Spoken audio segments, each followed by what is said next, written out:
चलो ये question number 2 है। गोल सीक का थोड़ा एडवांस वर्जन, जिसमें थोड़ी कॉम्प्लेक्सिटी आएगी, थोड़ी सी कॉम्प्लेक्सिटी तो कुछ नहीं है, बेसिकली कंसेप्ट की क्लैरिटी होनी चाहिए। यहाँ पे आपके पास क्वेश्चन है, क्वेश्चन में क्या लिखा हुआ है, एक a small manufacturing company produces a specific product with the following cost structure. तो ये कॉस्ट स्ट्रक्चर आपको दिया हुआ है, और जो भी इंफॉर्मेशन क्वेश्चन में दिया है वो हम पहले एक्सेल शीट पे उतार लेते हैं। नंबर ऑफ यूनिट्स प्रोड्यूस्ड, ये 1000 यूनिट्स दिया है। देखिए हम ऐसा डाटा क्रिएट करें, टेबल क्रिएट करें जिससे कि हमें फॉर्मूलाज के अंदर रेफरेंस लेने में ईज हो। Case sensitive alpha numeric information, ये ध्यान रखना है। अगर मैं यहाँ 1000 यूनिट्स लिख दूंगा तो वो अल्फा न्यूमेरिक हो जाएगा और उस पर फॉर्मूला अप्लाई नहीं होगा, तो इसलिए यूनिट्स मैंने इस साइड रख लिए हैं लेबल, और उसकी जो नंबर वैल्यू है वो इस साइड रखी है। नेक्स्ट, फिक्स्ड कॉस्ट की बात कर रहा है वो 15,000, मैंने एक दो लाइन छोड़ के नीचे फिक्स्ड कॉस्ट मेंशन किया है, और फिक्स्ड कॉस्ट में मेरे पास पहली वैल्यू आ रही है 15,000 रुपये। ये क्या है, ये फिक्स्ड कॉस्ट हो गया आपका। फिर उसके बाद आपके पास आ रही है वेरिएबल कॉस्ट। वेरिएबल कॉस्ट क्या होती है, वो कॉस्ट होती है जो प्रोडक्शन के साथ बढ़ती घटती रहती है। अगर प्रोडक्शन बढ़ाओगे तो वेरिएबल कॉस्ट बढ़ेगी, अगर प्रोडक्शन घटाओगे तो वेरिएबल कॉस्ट घट जाएगी। फिक्स कॉस्ट कभी चेंज नहीं हो रही, अगर आप प्रोडक्शन कर रहे हो तो भी और प्रोडक्शन नहीं कर रहे हो तो भी। जैसे एग्जांपल ले लेते हैं, एक प्रीमिसेस का रेंट है, आप प्रोडक्शन करोगे तो ठीक है, रेंट के लिए आप कहीं ना कहीं रेवेन्यू जनरेट कर रहे हो। अगर प्रोडक्शन नहीं हो रही, कोविड के टाइम पे कितने सारे फैक्ट्री आउटलेट्स बंद हो गए थे, तो उस टाइम पे रेंटल वैल्यूज तो चल ही रही थी। तो ये वही चीज़ है। तो हम यहाँ पे वेरिएबल कॉस्ट मेंशन कर लेते हैं कि हमें 25 पर यूनिट है, तो मैं यहाँ 25 लिख लेता हूँ, 25 रुपीज़ पर यूनिट है। तो मेरे को टोटल वेरिएबल कॉस्ट अगर मैं देखूँ तो क्या होगा, TVC means total variable cost, वो होगा इक्वल्स टू 1000 यूनिट्स जो हम मैन्युफैक्चर कर रहे हैं इंटू पर यूनिट 25 रुपये लग रहा है। सो आपका 25,000 रुपये वेरिएबल, टोटल वेरिएबल कॉस्ट आया। ठीक है। अब एक फाइनल चीज, टोटल कॉस्ट क्या होता है, टोटल कॉस्ट मैं यहाँ ब्रैकेट में लिख रहा हूँ, total cost is equals to fixed cost plus variable cost. अब ये दोनों का मिक्सचर है, तो इसको भी हम यहाँ कैलकुलेट कर लेते हैं, equals to fixed cost plus variable cost. तो जो मेरी टोटल कॉस्ट है वो 40,000 है, मैं इसको बोल्ड कर रहा हूँ। टोटल प्रोडक्शन यूनिट्स जो है मेरे 1000 है, ये इसको भी हाईलाइट करें। नेक्स्ट आगे चलते हैं। The product is to be sold at a price of 50 rupee per unit. सो मैं अगर देखूं मेरा सेलिंग प्राइस क्या है पर यूनिट इज 50, यानी 50 रुपये मुझे पर यूनिट पे मिल रहा है। तो मेरा टोटल रेवेन्यू अगर मैं कैलकुलेट करूं, टोटल रेवेन्यू मेरा कितना रेवेन्यू आएगा, revenue is going to be, again formula लगाओ, 1000 यूनिट्स है, मैं एक यूनिट 50 रुपये का बेच रहा हूँ तो मुझे 50,000 रुपये की टोटल सेल होने वाली है, तो मैं इसको भी बोल्ड कर ले रहा हूँ। ये मेरा इनफ्लो है, रेवेन्यू इज इनफ्लो, मुझे ये पैसा मिलेगा, मैं सामान बेच रहा हूँ तो मुझे मिलेगा। कॉस्ट क्या है, ये मेरा आउटफ्लो है, आउटफ्लो मीन्स मेरे से ये पैसा बाहर जाएगा, क्योंकि मैंने किसी से रूम रेंट पे लिया हुआ है, किसी लेबर को काम पे लगाया हुआ है, तो ये उनके खर्चे हैं जो मैं बाहर देने लगा हूँ। ठीक है। आगे देखते हैं क्या लिखा हुआ है। The company needs to calculate break even point which is the number of units they need to sell to cover all cost. अब मैं आपको सिंपल लैंग्वेज में ब्रेक इवन पॉइंट बताता हूँ। ब्रेक इवन पॉइंट वो पॉइंट है जहां पे आपके पास नो प्रॉफिट है या कोई लॉस भी नहीं है। ये वो सिचुएशन है जहां आपको ना प्रॉफिट हो रहा है ना लॉस हो रहा है। यानी अगर मैं प्रॉफिट कैलकुलेट करने के लिए एक फॉर्मूला रन करूं तो उसकी वैल्यू जीरो आनी चाहिए। ठीक है, ये सिचुएशन है जहां पे प्रॉफिट शुड बी जीरो। अब ये इन्होंने बोला कि आपको ये बताना है कि कितने हमें यूनिट्स बनाने चाहिए जिससे कि मेरा जो प्रॉफिट है, नेट प्रॉफिट, वो जीरो हो जाए या लॉस है वो जीरो हो जाए।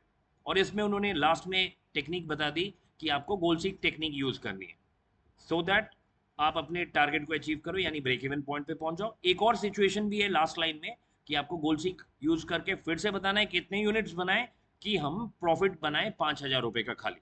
पहले केस में नो प्रॉफिट, दूसरे केस में प्रॉफिट जो है वो होना चाहिए आपको 5,000। तो मैं ये भी एक्सेल शीट पे डाल दे रहा हूँ, profit should be equals to 5,000। So ये दो सिचुएशंस पे हमें आउटपुट निकालनी है। सबसे पहले हम करते हैं एक सिंपल फॉर्मूला, वो क्या है, प्रॉफिट या सरप्लस निकाल रहा है। अगर तो वैल्यू पॉजिटिव आएगी तो प्रॉफिट होगा, अगर वैल्यू नेगेटिव आएगी तो लॉस हो जाएगा। तो कैसे निकलता है प्रॉफिट, प्रॉफिट निकलता है जो टोटल इनफ्लो है, हमारे पास जितना पैसा अंदर आया कंपनी में, उससे जितना पैसा बाहर गया है उसको माइनस कर दो। तो रेवेन्यू में से मैंने कॉस्ट माइनस कर दी, तो मेरे को यहाँ पे 10,000 रुपये का प्रॉफिट आ रहा है। अब 10,000 रुपये का तो प्रॉफिट नहीं चाहिए मुझे, पहले सिचुएशन में प्रॉफिट चाहिए जीरो। तो हम कैसे करेंगे, हम यहाँ पे लगाएंगे गोल सीक टेक्निक। गोल सीक टेक्निक के अंदर हमें अब एक फॉर्मूला चाहिए। फॉर्मूला कहाँ पे, ये वाला फॉर्मूला है, मैं होम टैब में जाके ये फिल ऑप्शन में इसको कलर कर दे रहा हूँ, तो मेरा एक फॉर्मूला लगा है। ध्यान से देखो, ये फॉर्मूला है, कोई वैल्यू नंबर नहीं डाला है। अगर आप मैन्युअली नंबर डाल दोगे तो गड़बड़ हो जाएगी। आपको रेफरेंस लेना है और यहाँ फॉर्मूला होना चाहिए। चलिए अब हम चलते हैं डेटा टैब में। डेटा टैब में आपको व्हाट इफ एनालिसिस के अंदर गोल सीक मेथड मिल जाएगा। हाँ, यहाँ पे जब हम ये मेथड को खोल रहे हैं तो वो तीन चीजें मांग रहा है। सेट सेल C11, देखो अपने आप से वो फॉर्मूला वाला सेल उसने उठा लिया यहाँ पे, जबकि दो तीन फॉर्मूला लगे हुए हैं। राइट नाउ हमें यही वाला सेल डालना है सेट सेल के अंदर, तो कोई प्रॉब्लम नहीं। टू वैल्यू, देखो हमें क्या वैल्यू रिवाइज करनी है। राइट नाउ हमारा जो प्रॉफिट है वो 10,000 रुपये आ रहा है, इसको कहाँ पे लेके जाना है, इसको जीरो बनाना है। क्लियर है ना? ब्रेक इवन पॉइंट वो पॉइंट है जहाँ पे प्रॉफिट जीरो होना चाहिए। हाँ जी, तो अब हम क्या चेंज करने वाले हैं, हमें कहा गया कि आप अपने यूनिट्स ऑफ प्रोडक्शन चेंज कर लो, कितने यूनिट्स बनाएं कि हम प्रॉफिट जीरो पे पहुंच जाए, यानी ना प्रॉफिट ना लॉस, खाली अपनी कॉस्ट रिकवर कर ले। कॉस्ट क्या? Fixed cost and variable cost, यानी हम अपने सामान को बेचें 50 रुपये पर यूनिट के हिसाब से, और इतना बेचें कि हमारा जो एक्चुअल खर्चा हुआ वही रिकवर करे, उसके ऊपर प्रॉफिट नहीं चाहिए। अब अगर आप ये देखो इक्वेशन, तो पहले में मैंने फॉर्मूला सेट सेल में फॉर्मूला लगाया जो येलो सेल है, उसके बाद टू वैल्यू में जीरो कर दिया कि हम अपने प्रॉफिट को जीरो पे बनाने जा रहे हैं, और चेंजिंग सेल ने नंबर ऑफ यूनिट्स वाले को मैंने हाईलाइट कर दिया। जब मैं प्रेस ओके कर रहा हूँ तो आप देखो वैल्यू चेंज हो गई है और मेरा प्रॉफिट जीरो हो गया। अब एक चीज ध्यान रखें कि जो गोल सीक टेक्निक है, जब ये रन हो जाती है, रन होने के बाद जो पुरानी वैल्यूज है वो ओवरलैप हो जाती हैं, यानी उसके ऊपर नई ओवरराइट हो जाती है, नई वैल्यूज आ जाएंगी। तो नई वैल्यूज आने के बाद टीचर इसको चेक नहीं कर सकता है कि आपने उसको कैसे एग्जीक्यूट करके लाया है, तो हो सकता है टीचर आपको फिर से रन करने के लिए कहे।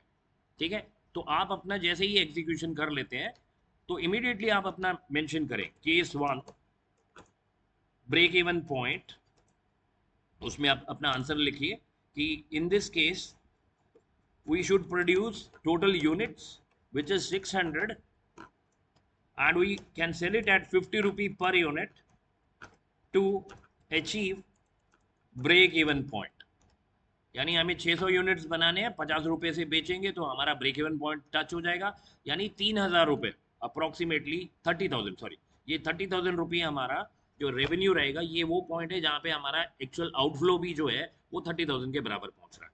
तो ये आपका केस 1 सॉल्व हो गया। अभी केस 2 को सॉल्व करते हैं। केस 2 को सॉल्व करने के लिए आपकी सिचुएशन क्या है कि हमें अब प्रॉफिट को 5,000 बनाना है, तो आप कोई भी वैल्यू चेंज कर सकते हैं, है ना, जितना चाहिए उसके हिसाब से बन जाएगा। आपको यूनिट्स डिफाइन करने हैं, कितने यूनिट्स चाहिए, वो कैसे पता चलेगा, फिर से चलते हैं गोल सीक पे। तो यहाँ पे हम फिर डेटा टेबल पे गए, व्हाट इफ पे गए, गोल सीक को पकड़ा, आपको हम यहीं से आगे चल रहे हैं, पीछे नहीं जा रहे। तो अब हमें क्या सेट सेल करना है, अगेन प्रॉफिट वाले सेल को क्लिक करो, चेंज वैल्यू, प्रॉफिट अभी जीरो है, कितना बनाना है, 5,000 बनाना है, और बाय चेंजिंग विद सेल हम अपने यूनिट्स को ही बढ़ा सकते हैं। देखो फिक्स्ड कॉस्ट को चेंज नहीं कर सकते हैं, वेरिएबल कॉस्ट को चेंज नहीं कर सकते हैं। वेरिएबल कॉस्ट प्रोडक्शन के हिसाब से बनेगा, अभी 600 है तो 600 के हिसाब से आ रहा है, 700 होगा तो 700 के हिसाब से आएगा। तो ये वैल्यूज चेंज नहीं हो रही है, बस एक चीज चेंज हो सकती है, यूनिट्स ऑफ प्रोडक्शन। तो इस केस में हमने यूनिट्स ऑफ प्रोडक्शन 600 को सिलेक्ट कर लिया यहाँ पे चेंजिंग सेल में, एंड मैं जब अब प्रेस करता हूँ ओके, तो आप देखो उसने मेरे को आउटपुट सेल जो है येलो कलर्ड, उसमें आउटपुट दे दिया उसने प्रॉफिट 5,000। कैसे दिया 5,000, जब हम 800 यूनिट्स बनाएंगे और 50 रुपीज का पर यूनिट बेचने की कोशिश करेंगे, माई प्रॉफिट विल बी 5,000, इसमें मेरा रेवेन्यू होगा 40,000 और मेरा कॉस्ट फिक्स्ड और वेरिएबल दोनों को मिला के मेरा कॉस्ट बन रहा है 35,000। सो ये मेरा सेकेंड टेक्निक, मतलब सेकेंड टेक्निक तो नहीं, गोल सीक की बिट एडवांस्ड मेथड को यूज करके हमने ब्रेक इवन पॉइंट टच कर लिया और प्रॉफिट भी 5,000 बना लिया। Thank you.